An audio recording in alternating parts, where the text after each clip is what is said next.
Okay, this video, quick overview on why you should eat more protein. Alright, so protein, things like chicken, beef, pork.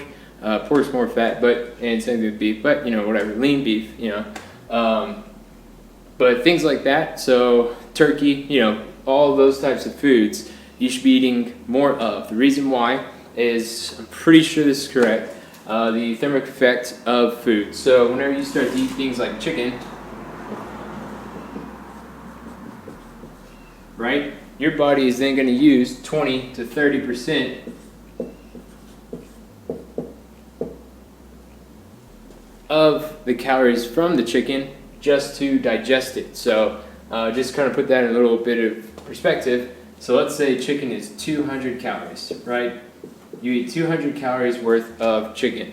Well, your body's going to use 20 to 30% of those 200 calories that you just put in your mouth to break down the chicken, all right? So you're not really consuming 200 calories worth, all right? You're probably consuming, 170 calories worth of chicken, okay? So that's one thing. So whenever you start eating these types of foods, these more solid protein foods, your body's using the calories in that food to break it down and then move it through your body and your system. So whenever you see something, you're like, oh my gosh, this chicken is 250 calories, holy crap. Well, you also have to keep in mind that your body's going to use some of those calories to break it down, so you're not even consuming that much.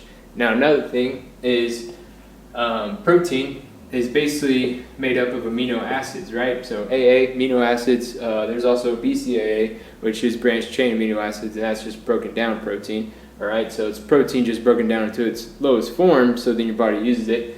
But AA right here, right, it's really hard to be turned into fat, all right? So your fat,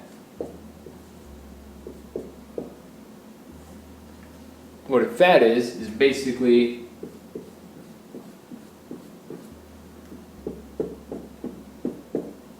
a bunch of carbons put together, all right? Just loads of carbons put together. A doesn't match the letter C, right? So there's different ways for your body to make protein into fat. It just takes a lot for it to do that, all right? So you start eating all this protein and stuff, it kind of makes you feel a little bit fuller, and then so it kind of helps with that fullness feeling. You start consuming less of the calories that you actually see on paper, and then the more since you are consuming more of it, it's kind of hard to make protein into fat. So if you're starting to overeat protein or something like that, or you're probably not overeating protein, but if you think you're overeating protein, it's really hard for that to get turned into fat because, you're not really made of the same thing. Now, granted, protein has nitrogen and then something else, either nitrogen and oxygen or something, or hydrogen, I don't know, whatever it is. And then fat also has hydrogen and oxygen, all right? That's one thing that it does have. And so it can be turned into fat, but it's really hard to do so. So that's another reason why you should be eating more protein. Protein helps rebuild your muscles, your fingernails, your hair, your skin, all that kind of stuff. But it also helps with losing weight, feeling full, and building more and more muscle and being healthier. All right, so that's kind of just a short overview on why you should eat more protein.